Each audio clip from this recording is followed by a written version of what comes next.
Israel Adesanya. 28-0! The McGregor announcing about a guy who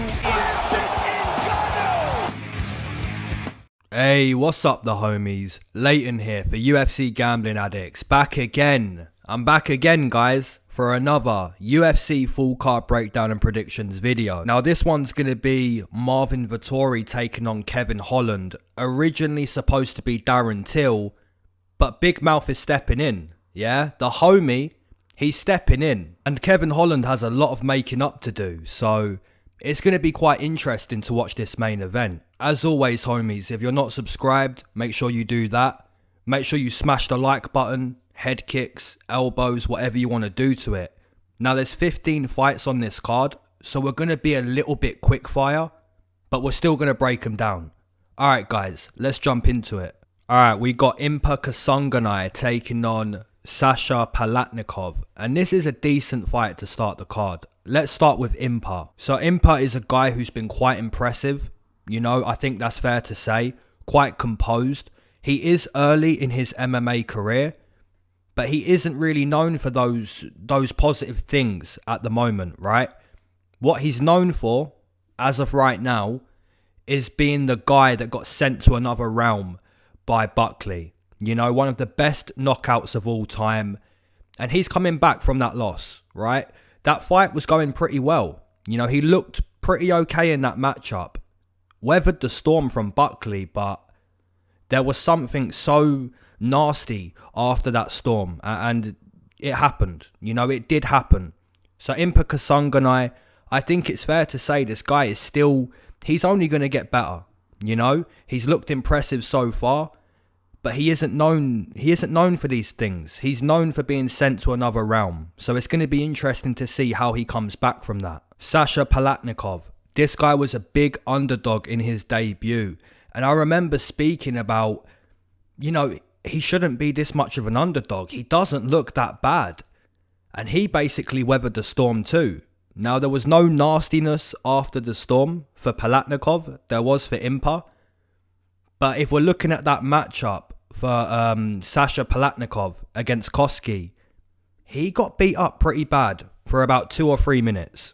You know, it was quite bad. And he's pretty lucky that his opponent gassed out. Now, is Impa going to go out there and empty the tank the way Koski did? Probably not, right? So I'm going to side with Impa, despite the horrible knockout. I think he is going to come back from that fight and basically show us, look, I'm still early in my career. I'm still getting better. Yes, my soul was taken from me, but I've got my soul back now, right? So I'm going to side with Impa. I think he's more composed. He could put Sasha up against the fence, look to wear on him. You know, he's done that a couple times. So yeah, I'm more happy to take that pick than to go against Impa. So for those reasons, I'm going to take Impa via decision. My numbers, I'd put Impa at least a 2-1 favourite, -200, Sasha +170. And the actual numbers, man, we got Impa -300. You know, I don't think it's disrespect to Sasha. I think it's more respect to Impa. You know, a lot of people knew what Impa was doing before that knockout. And I think he's going to continue. Alright, moving into the next one, we've got Jung taking on William Knight. I'm going to be completely honest, guys. I think this one is a pick'em. Now, a few of you listening may see a super strong read on this matchup, but I don't believe so. You know, I think this one's a really difficult one to predict. Let's start with Jung. Jung has been pretty okay so far in the UFC. His debut, big underdog. You know, cashed as a big underdog against Ibrahimov. I remember playing that line thinking, I'm not too sure about this line. You know, it doesn't look too okay at the moment, but Ibrahimov does what Ibrahimov does. He gasses out and he gets finished. And then Jung moved on to Mike Rodriguez and it looked way better. You know, completely slept Mike Rodriguez. Beautiful boxing. And then Jung fought Sam Alvey where it got a little bit dicey, right? How many of you remember Sam Alvey potentially winning that matchup? You know, it got a little bit dicey in there. William Knight, this guy has been newly signed to the UFC, big power puncher, but the conditioning, you know, a lot of muscle on his frame, and as we know in fighting, muscle is not your friend, you know? So how's this one gonna go down? I think Jung is maybe the more technical boxer, but William Knight could look for takedowns, you know, could look to use his wrestling. In my mind, guys, this one, stay away, you know, stay away, because I'm not too sure how William Knight is going to perform in his debut. And Jung should probably be looking to build, you know, he is undefeated. He got a draw against Sam Alvey, maybe a little bit lucky to get that draw too, so yeah, man, stay away from this matchup in my opinion. Now, gun to my head, if I have to make a prediction, I'm going to take Jung. I think the boxing may be a little bit more high level, but this isn't boxing, this is MMA. And William Knight can choose to take him down. So, yeah, pure 50-50 in my opinion. I'm going to side with Jung. I'm not super confident. My numbers, I'd keep them close. I'd put Jung minus 130, William Knight plus 100. And the numbers are exactly that, basically. We've got Jung minus 130, minus 140. William Knight plus 100, plus 110. Yeah, it really does tell the story, you know. In the prediction game, you're trying to predict what happens before it happens. And the line basically replicates what I'm saying. William Knight shouldn't be counted out. But neither should Jung, right? This is a 50-50 matchup, man. Luis Saldana taking on Jordan Griffin. This is a decent matchup. We're going to start with Saldana. So this guy got a contract on the Contender Series. If you haven't seen the way he got his contract, please go watch it. You know, the technique he hit his opponent with, really disgusting. It was a front kick right into ground and pound. You can only sign a guy when he does that. You know, the Contender Series is an interview. One of the most intense interviews you could ever have in life. And Saldana showed up, got intense, got nasty, and now he's in the UFC. Jordan Griffin. Now this is a guy who's potentially fighting to save his UFC career. 1 win, 3 losses inside the UFC. Even in his win, you know, pretty much dominated that whole fight until he was able to find the submission. So yeah, this one's a good one. Saldana, in my opinion, is the better striker, but Jordan Griffin has that jiu-jitsu. He has the grappling. His IQ isn't the greatest. We see that against Chase Skelly. For some reason, decided to engage with the grappling when he was clearly winning the stand-up against Skelly. So there is some question marks with Jordan Griffin. There isn't a question, though, on how he wins this matchup. He does have to engage in the grappling, choose to take Saldana to the mat. If he does that, potentially has a good chance of winning. But Saldana, man, if he can keep this fight striking in his debut, he could go 1-0 inside the UFC. And that's what I'm going to take here. I think there's too many question marks around Jordan Griffin.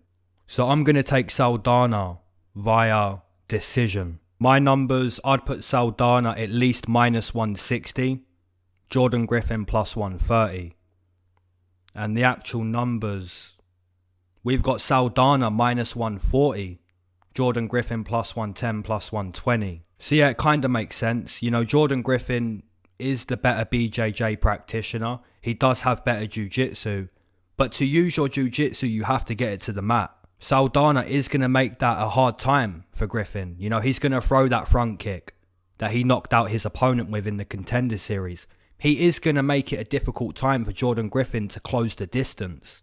So yeah, good matchup, but I'm going to go against the UFC experienced fighter, and I'm going to take the newcomer, Luis Saldana. Alright homies, moving into the next one, we've got Jack Shaw taking on Hunter Azure, or Azure, whatever you prefer.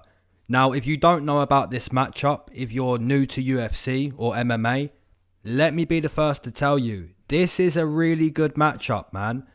And the reason why, both of these guys are really good grapplers. Jack Shaw is more jiu-jitsu orientated.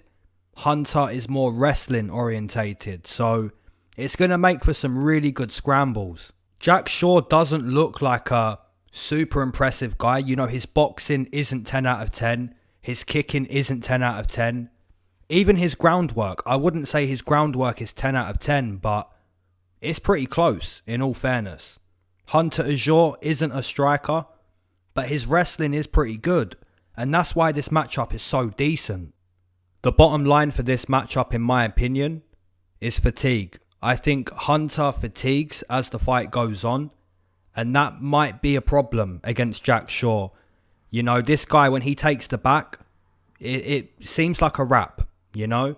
So I am going to predict a round 3 finish, maybe round 2. If Hunter fatigues earlier than I expect him. But I think it probably hits the last round. And at that point, I think Hunter is going to be very tired. And Jack Shaw maybe finds the back. And if he does find his back, you know, that jiu-jitsu is high level. So I'm going to take Jack Shaw via submission in round number 3. My numbers, I'd put Jack Shaw minus 170, Hunter plus 150. And the actual numbers, we've got Jack Shaw minus 150, minus 140, Hunter coming back plus 130. Yeah, I'm super excited for this one. I'll be honest, man. I think Jack Shaw is a real prospect in this game. Hunter Azure, his striking needs to improve. You know, the wrestling is already there. He needs to show us improvement with the boxing, the kickboxing. If he can do that, maybe he has a chance to cash as an underdog. But I think Jack Shaw, man, this guy, he's a soul taker. You know, he takes you back. And that's it. So that's what I'm going to go with here.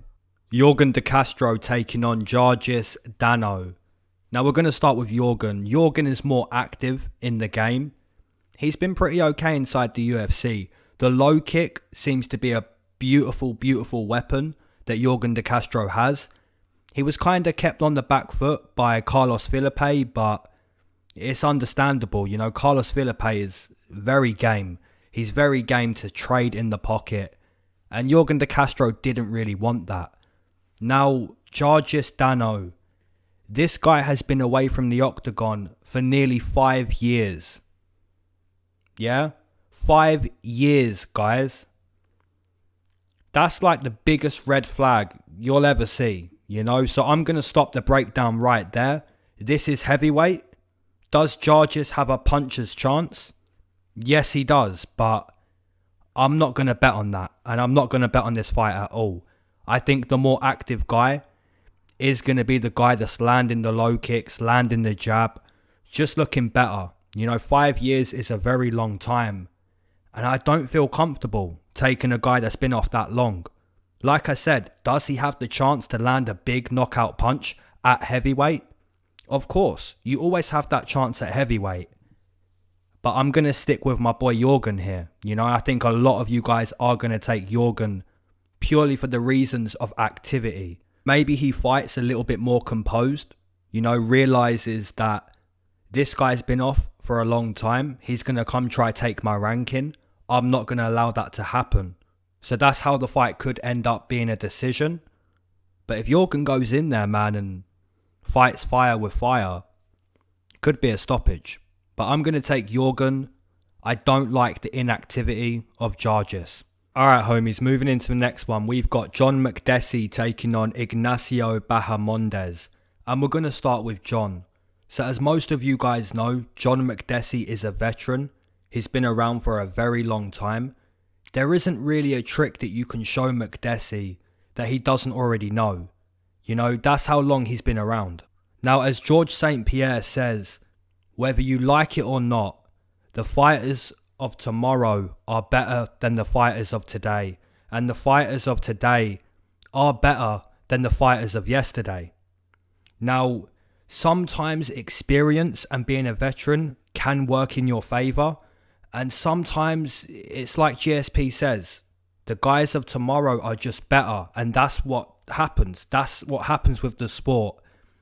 These guys get better, whether you like that or not.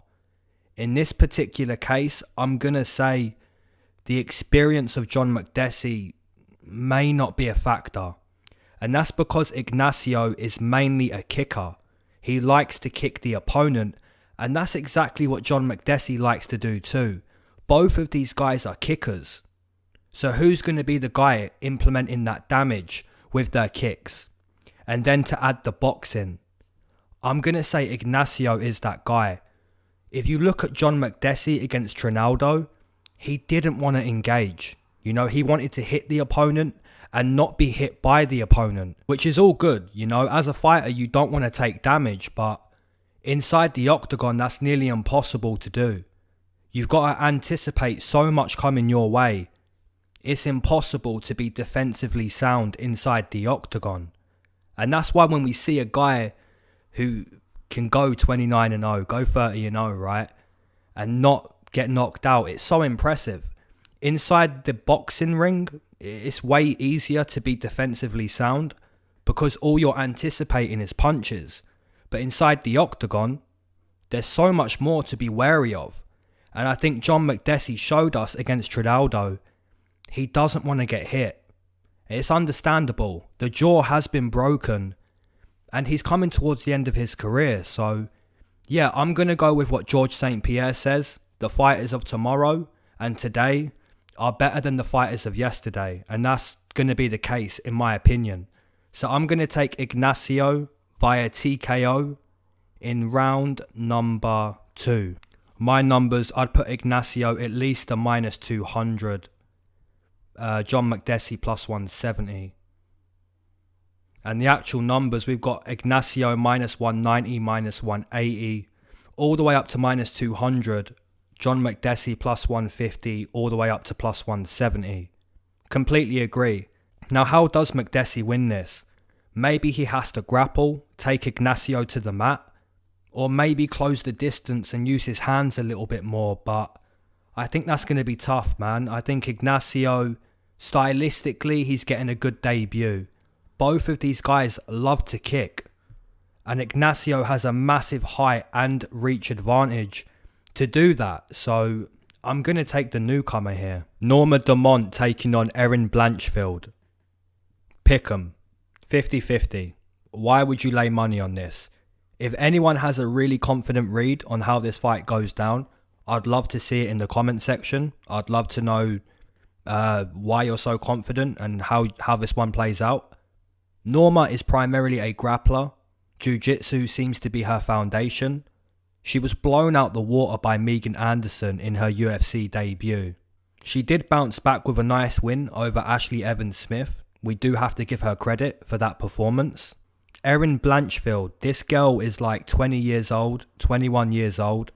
So she's, you know, she's young in life. And she's also young in her MMA career too. I'm not super confident on how this one plays out. I'm going to say Norma is maybe the more well-rounded fighter. Maybe she's able to get takedowns and ultimately win the fight based on a takedown here and there and top control. But Erin Blanchfield seems to be like a decent prospect. You know, she did lose to Tracy Cortez, but after that loss, she's gone on a win streak. So yeah, laying money on this one, absolutely not, you know. I wouldn't be confident laying a lot of money on Norma. I wouldn't be confident laying a lot of money on Erin. What I'm gonna do is watch this one and take notes for future reference. But if you put a gun to my head and said, listen, no future reference, tell me what happens right now, I would first say, I don't really know. But then I would go on to tell you if I had to pick, I'd say Norma is maybe the more well-rounded and maybe she gets takedowns to win this fight. I'm not going to bet on it, but that's going to be my prediction. I'm going to take Norma via decision. And I'm really interested to see the numbers. You know, my numbers, I'd keep them close. Norma minus 130, Erin plus 100. And I'm really interested to see what the public is making of this fight. Norma Dumont minus 250. No way. Oh man. Okay, so Erin Blanchfield plus 200. Everyone is counting her out. And I'm not too sure why, because in the tape, by no means a superstar, right? By no means, but to get a debut against Norma Dumont, Man, I think the line should be closer.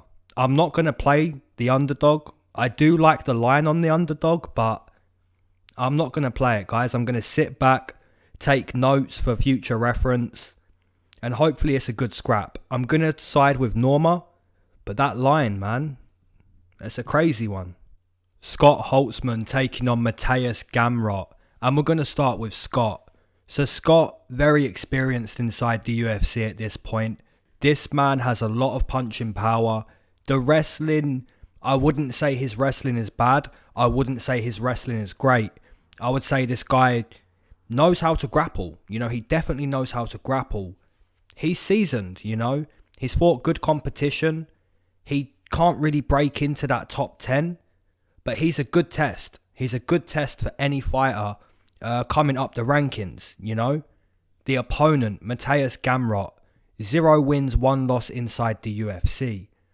Did he beat his opponent in his debut? Maybe.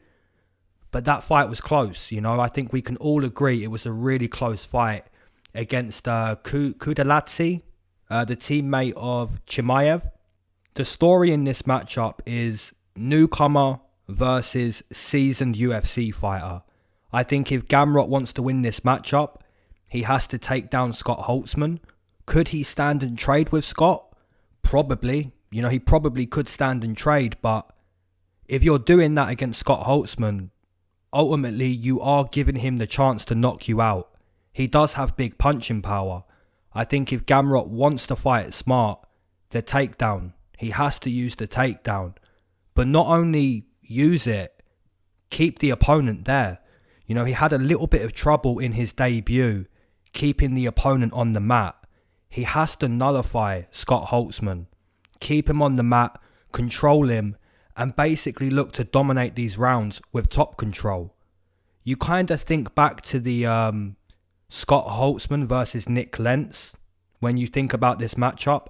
Nick Lentz done a good job at just grappling, you know, using that side to beat Scott Holtzman. I think Mateusz Gamrot is probably going to use that side too, considering he's all about that side anyway. You know, he is primarily a wrestler, a guy looking to take you down. So that's going to be the story here in my opinion, guys. Could Scott Holtzman find a big knockout punch? Of course he could, but I'm going to side with what I think is more plausible. And that's Mateusz Gamrot taking Scott Holtzman to the mat and basically nullifying him, keeping him there, notching up points, round in, round out. So I'm going to take Mateusz Gamrot via decision. And I just want to mention, Mateusz has been training at American Top Team. So be looking out for those improvements with the striking too. My numbers, I'd put Mateusz minus 190. You know, I think that would be fair. Scott Holtzman plus 160. And the actual numbers, we've got Gamrot coming in minus 250. Minus 260. Wow. A lot of money on Mateusz Gamrot. Scott Holtzman coming back plus 200. Now let's say Scott Holtzman does win this matchup, right? Let's just say that for a second. How does he win it though? Is it going to be a submission? Probably not. Is it going to be a decision where he keeps Gamrot on the feet and basically pieces him up? Probably not. I think if Scott Holtzman wins this fight, it's going to be a big knockout punch. And he does have the power to back that up. So if you're going to lay money on Gamrot, if you're putting him as a parlay piece, maybe the cover would be Holtzman TKO. But then again, if you're getting Holtzman at plus 200, you may just cover the money line as a cover, right? Depends what you're all about. Yeah, the pick is going to be Gamrot, man. I think the takedowns, probably the story here. Alright homies, this is the last prelim fight before the smoke break and the main card predictions. We have Jim Miller taking on Joe Solecki. And we're going to start with the veteran. So as most of you know, basically the same thing with John Makdessi. Jim Miller is a veteran. He's been around for a very long time. He isn't learning new tricks because anything you show him, he already knows. You know, same thing. Jim Miller is a veteran. Now the gas tank, he does fade. You know, as the fight goes on, Jim Miller really does fade. And maybe that has something to do with the illness that he struggled with. I won't get too much into that. But he's worn. You know, there's a lot of miles on the clock. Does that mean that Jim Miller can't win? No, it doesn't mean that. You know, he showed us against Roosevelt Roberts, I have good jiu-jitsu. I still know how to win. And if you give me that chance, I am going to take it. The problem is, Joe Solecki is primarily a jiu-jitsu practitioner. So same thing with John Makdessi and Ignacio. Stylistically, it's a good fight for the newcomer. Now, Joe Solecki isn't making his UFC debut. We've already seen him inside the octagon. He's really, really good at grappling. So who's going to be the better grappler here? Joe Solecki is much fresher than Jim Miller. I think if Jim Miller's going to win this fight, it's got to be turning it ugly. He has to make this a dogfight and continue to push down on the gas pedal and don't let off. But as we've seen recently with Jim Miller, he does let off the pedal. Whether he's choosing to do so or not, he does fade. And I think that's going to be detrimental against a guy like Joe Solecki. So same thing, I think we're going to get a round 3 finish. Kind of similar with Jack Shaw and Hunter. You know, I think round 2, round 3, Joe Solecki is going to find some dangerous positions against Jim Miller and ultimately finish the fight from there. So I'm going to take Joe Solecki via submission in round number 2. It feels a little bit wrong going against these legends, these veterans of the game, because we've seen them fight so many times. We know who they are outside and inside the octagon, so it kind of feels wrong, but same thing, man. I think the fighters of today and tomorrow are better than the fighters of yesterday, so Joe Solecki's going to be the pick, and I'd put him at least minus 200. And the actual numbers, we have Joe Solecki minus 220, minus 250. You can't argue too much against it. You know, Joe Solecki has really good jiu-jitsu, just like Jim Miller. So you're asking yourself, well, where does Jim Miller win this matchup? And you can only really see him winning this matchup in a dogfight, which probably isn't going to happen because Joe Solecki's going to want to grapple. And then Jim Miller may just fall back on his grappling too. So yeah, guys, the pick is going to be Joe Solecki. Alright, my homies, you know what time it is.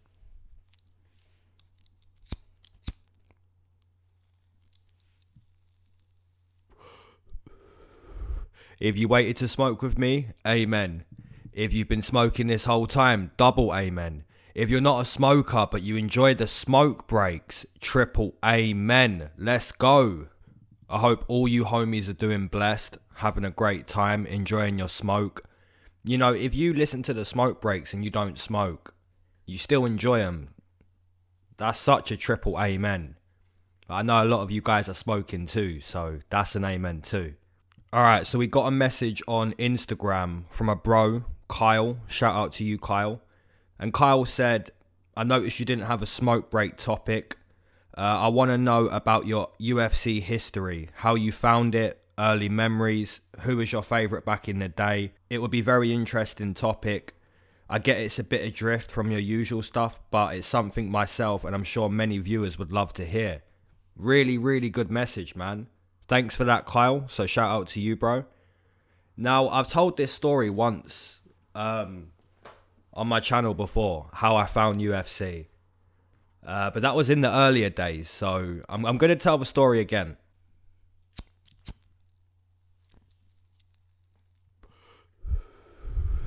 So a good few years ago, I was on the night shift, right? I used to do night shifts. And you know how it is, right? Some of you guys do night shifts and it's like, how do I occupy my time, right? What can get the night shift done, right? From midnight to 5 a.m. How can I make that time go quicker, right? And I noticed that UFC or cage fighting, right? This is what I used to think, is they're just fighting in a cage. This starts quite late at night. So I was like, right, that's what I'm going to do next Saturday on my night shift. I'm going to watch UFC. And I'd start watching it, right? Midnight, I'd go on my laptop, start watching it. And I'd do it every Saturday. I was like, right, this is, Saturday night shift. It goes pretty quick. But every single Saturday, guys, I would tune in to watch it. And I'd be seeing fights. They'd be saying, this is what happened. This is what happened so far. And I was like, no, it just started. This UFC just started. It starts at midnight. So for like 6-7 weeks, I didn't even realize there was Fight Pass prelims. That's how overwhelming getting into UFC is. I didn't even realize there was Fight Pass prelims. So obviously I started watching those as well.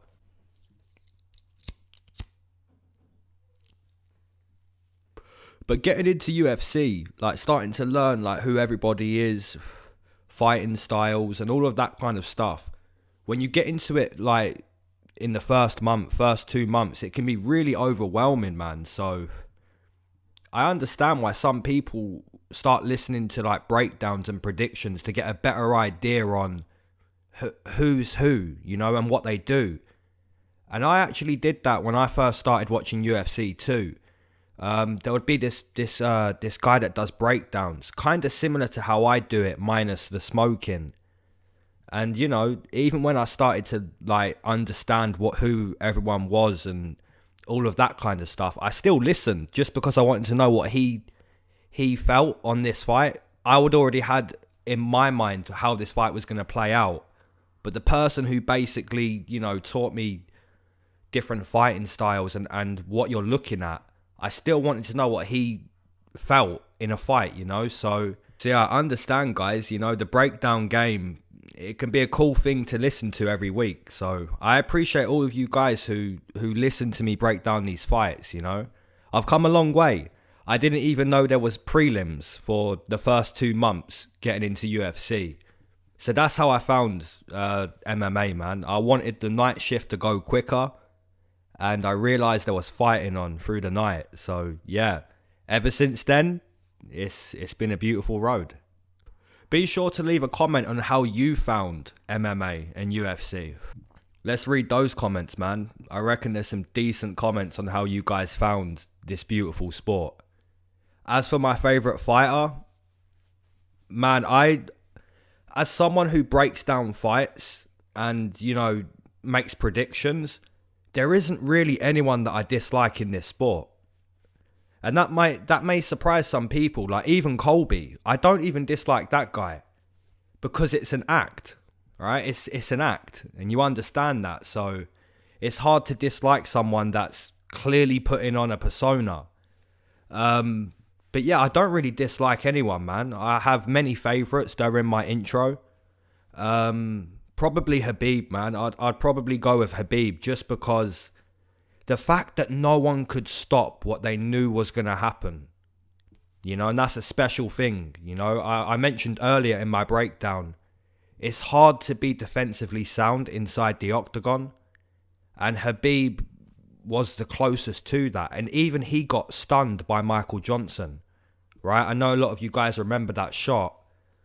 But still, he gets the takedowns and he done that every single fight. But some people who are new to the sport may see that as he's just laying on him. And that's where you've got to start to learn what wrestling is and Sambo and how he's able to continue to lay on him. It's a beautiful sport, guys. Alright, if you've got a smoke break topic, make sure you leave it in the comments or hit me on Instagram. Alright guys, let's get into breaking down the rest of these fights. Mike Perry taking on Daniel Rodriguez. Man, this is a good fight to open up the main card. I'm sure most of you guys know who these guys are. If you don't, I'm gonna try explain it to you. Mike Perry, he's down for a brawl. He's looking to take your head off. Big punching power. He's looking to knock you out. He takes a lot of damage, and that's simply because he's just trying to land his damage. He's not thinking too defensively. Daniel Rodriguez, very much boxing orientated, has good jiu-jitsu, but seems to be happy keeping the fight always standing. He's more technical than Mike Perry, but you know, this guy has big punching power. I wouldn't be surprised if he does end up in a brawl at some point with Mike Perry. This is a really, really good fight. It could go either way, guys. I wanna take Daniel Rodriguez with the technique, but something tells me, man, Mike Perry is gonna get into a brawl. And he could put him down. That's the thing. Either guy could go down in this one. Man, I'm going to take Mike Perry. I've just got a feeling, man. I've got a feeling. I see the way Daniel Rodriguez got hit by Dwight Grant. And he went down. Mike Perry is also... I just think he's tougher. I think he's a little bit tougher than Daniel Rodriguez. And that's the side I'm going to go with.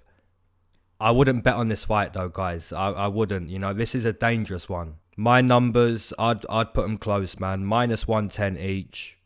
Daniel Rodriguez could look good in the first round, but at any brawl, either guy could go down. Yeah, Daniel Rodriguez minus 190, minus 180, Mike Perry plus 150. It makes sense when you think about who's the better technical boxer, but if it gets dirty, don't be surprised if that plus money cashes. Nina Ansaroff taking on Mackenzie Dern. This is a good scrap. We're going to start with Nina. So Nina is primarily a striker. Hasn't been active recently because she had a baby with Amanda Nunes. She seemed to be doing well previous to that. You know, a win over Claudia Gadelha. Looked really decent in that fight, striking. On paper, she is a better striker than Mackenzie Dern. Her boxing is better. But if we look at Mackenzie Dern, this is a high-level jiu-jitsu practitioner who seems to always find a way to get her opponent to the mat. Her wrestling is improving, and I think her striking is also improving too. She was opened up by Werner in her last fight, but you know, she went through adversity and she was able to win that fight. You know, it was a close one in that last round, but she dug deep and she kept going, so it's nice to see her overcome that adversity. This is a really, really decent matchup. I do believe Mackenzie Dern could compete in the striking, but I don't think Nina could compete on the mat. And I think Mackenzie probably could get Nina to the mat too. And that's not to say Nina has bad takedown defense. You know, she is a strong girl. But I just have a feeling Mackenzie Dern is more in her prime, more active, and I think that might show here. So I'm going to take Mackenzie Dern to be able to get those takedowns and to be able to strike with Nina and maybe go to full 15 or a late submission. My numbers, I'd put Mackenzie minus 170, and the actual numbers. We've got Mackenzie Dern plus 100. Nina Ansaroff minus 120. I've got to disagree, guys. I think Mackenzie Dern is more in her prime. I would expect money to be going on her here, but yeah, you know, maybe people are looking at what Nina done to Claudia Gadelha and seeing that progression in her game, thinking we're going to get that in this fight. And the cool thing is we could get that in this fight. You know, she could go in there and show, hey, look, this is what Amanda taught me. I'm going to get in there and do this to you, right? But yeah, man, this is a good fight. I'm going to take Mackenzie Dern. I just think she's more in her prime. All right, guys, moving into the next one. We've got an undefeated Russian by the name of Aliaskhab Kirazov, I believe, taking on Kyle Daukaus. And we're going to start with the Russian. So Aliaskhab is primarily a grappler. He's all about that grappling life, taking you to the mat, smashing you on the mat. He doesn't mind choking you out either. He's trying to replicate that Khabib style by simply dominating you on the mat. Now, Kyle Daukaus, this guy has pretty good jiu-jitsu. His groundwork isn't too bad. He even survives well on the mat too. If you look at that fight against Brendan Allen, you know, he took a lot of damage, was able to survive. Even looked like he was going to finish the fight in the third round later on too. So yeah, this one should be an interesting one on the mat. But I believe Aliaskhab is more violent, you know, and I think that's going to show here. So I'm going to take the undefeated prospect to get in there and basically show us what he's about. And my numbers, I'd go minus 200 on Aliaskhab and plus 170 on Kyle Daukaus. We've got minus 120 on Aliaskhab and plus 100, plus 110 on Kyle Daukaus. So, wow. So that's interesting. That might be a play for me on this card. Just because I think there's a lot of value there. Especially if he can get the fight to the mat and replicate what he's about. But obviously, that's the whole point of a fight. You know, both guys are trying to impose their will. And I think the Russian will do that here. Sam Alvey taking on Julian Marquez. This fight really could be whoever lands first and whoever has a better chin, that's the winner. You know, that's what this fight could be. Sam Alvey is a counterpuncher. He's always smiling on the back foot, waiting to counterpunch. So if you're looking to bet on fighters who go to the scorecards, Sam Alvey probably isn't going to be that guy for you. He doesn't control the octagon. He's put on the outside and he's just waiting to win with a knockout counter punch. Julian Marquez has a pretty good chin and he's a good puncher too. So, you know, maybe this isn't the place to play Sam Alvey. So I'm going to take Julian Marquez via TKO in round number 2. My numbers, I'd put Julian minus 220, Sam Alvey plus 190. And that's only because I think Sam can win this with a knockout punch only. And the actual numbers, we've got Julian Marquez minus 200, Sam Alvey plus 170. Completely agree, guys. You know, it's spot on. Sam Alvey should be the underdog. Or maybe you just take a TKO prop cover on Sam Alvey. Because if you're anticipating this going the distance, it's difficult to see Julian Marquez outpointed. You know, is Marquez going to be kept on the outside? Probably not. Alright, co-main event, we've got Arnold Allen taking on Sadiq Yusuff. And I'm going to start with my boy, Arnold Allen. So Arnold, 7-0 inside the UFC. Super well-rounded guy. Wrestling, boxing, composure, movement. He doesn't look like a guy who is doing anything too impressive. But he does everything well. You know, he puts everything well together. And that's why he's undefeated, you know. The record doesn't lie. Now, the competition he's fought hasn't been the best. But if you look at it, you know, he's got names on there like Amir Khani, Nick Lentz. You know, these are good fighters. Now, the opponent, Sadiq Yusuff, this is an opponent who's been only impressive in the UFC so far. Huge knockout power.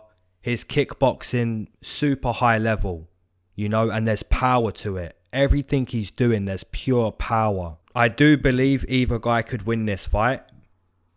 And, you know, some of you may say I'm biased because I'm going to take the UK guy, right? And I do train at the gym that Arnold Allen trains at too when he's in the UK. But, you know, I've not picked against Arnold yet. You know, this guy can put it together well. If he gets timed takedowns on Sadiq Yusuff and uses his boxing on the back foot, outpoint Sadiq. Of course, there's always a flip side. Sadiq Yusuff does find that big punch that Arnold Allen doesn't really seem to get caught with. Maybe Sadiq does find it, and we don't know how Arnold's going to react if that happens. But I will say this, Arnold Allen has a good boxing background before he got into MMA. And that's why he's not really getting touched much inside these fights. This is a really good co-main event. Either guy deserves to progress up the rankings after this fight. So as for the fans, this is a win-win situation. Because if Arnold Allen wins this fight, he deserves to go higher up. If Sadiq Yusuff wins this fight, he's the first guy to beat Arnold Allen. And Arnold would be the first guy to beat Sadiq in the UFC. So this co-main event is fire. I'm going to side with Arnold Allen. I believe he can get timed takedowns and basically just outpoint Sadiq. But yeah, really good fight.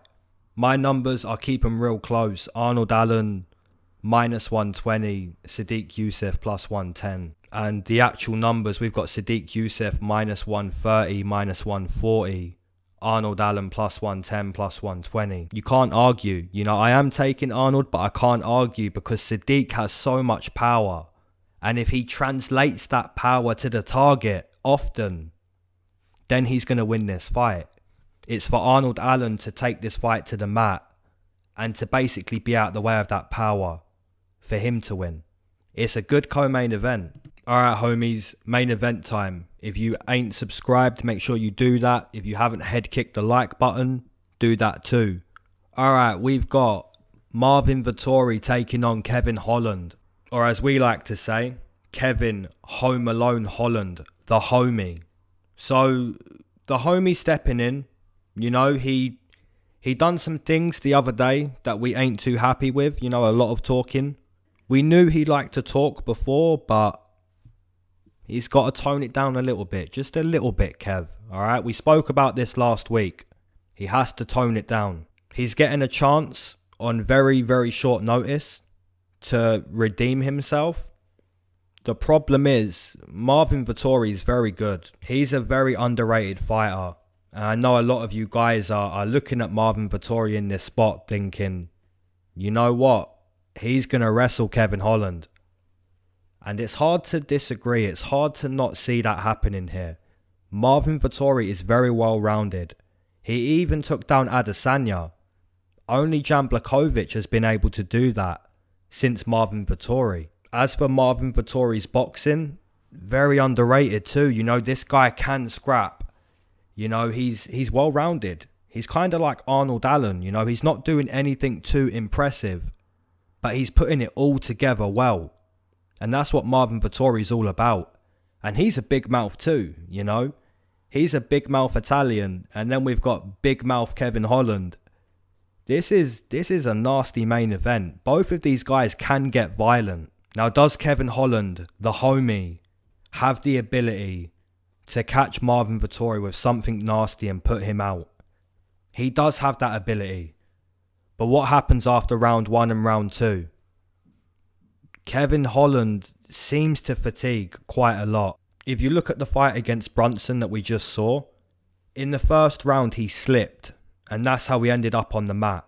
He's probably not going to slip again. It's going to be for Marvin to be able to get that first takedown, the way Brunson was just gifted that first takedown, you know. But I think I have to side with the more well-rounded fighter, and that's Marvin Vettori. I feel bad going against Home Alone, the homie, but it's for Kevin Holland to show us, hey guys, look, I'm going to take this more serious. Until we see that, I'm going to have to fade Kevin Holland here. I think the Italian is a little bit more well-rounded. He could get those takedowns, could wear on Kevin the way Derek Brunson did. So I'm going to take Marvin Vettori via decision. My numbers, I'd put Vettori at least minus 210, 220. Kevin Holland plus 180, plus 190. And the actual numbers, Marvin Vettori minus 300, Kevin Holland plus 250. It makes sense. We're seeing Kevin Holland taken down by Brunson round in, round out. And it's difficult not to see that happen again. Is he going to talk as much? Probably not. Drop down your underdogs, your parlays, all of that good stuff. Alright guys, peace.